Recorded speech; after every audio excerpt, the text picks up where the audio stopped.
Who do you think you are, waltzing into my house and upsetting my family with this nonsense? I told you who I am. Jupiter spoke patiently as if to a senseless child. My name is Jupiter North. And I am Corvus Crow, the state chancellor of Great Wolfacre and a ranked member of the Wintersea Party, said Corvus, puffing up his chest. He was on a roll now. I demand that you go at once and allow me to mourn the death of my daughter in peace. Mourn the death of your daughter? Echoed Jupiter. He took 2 deliberate steps towards Corvus and paused, his eyes glittering. The hairs on Morrigan's arms stood up. Jupiter's voice dropped an entire octave, and he spoke with a cold, quiet anger that was terrible to behold.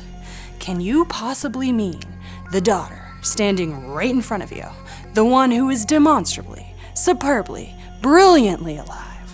Corvus sputtered and pointed to the clock on the wall, his hand shaking with outrage. We'll give it a few hours. Morrigan felt something squeeze in her chest, and she wasn't sure why. She'd always known she was going to die on eventide. Her father and grandmother had never kept it a secret. It shouldn't have been a surprise that Corvus was so resigned to her fate, but Morrigan suddenly realized that to him, she might as well be dead already. Perhaps in his heart, she'd been dead for years. Morrigan, said Jupiter, in a voice very different from the one he'd just used on her father.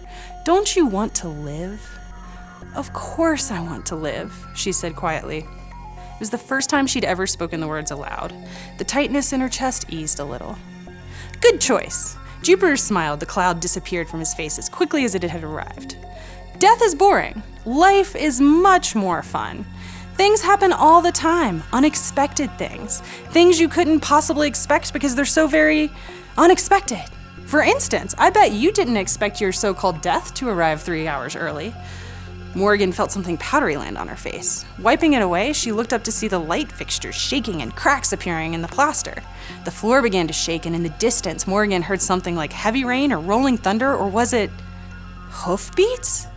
She turned to the window and felt a hot, prickling fear all the way down her spine. Panic rose like bile in her throat. She could see it. She could see her death coming.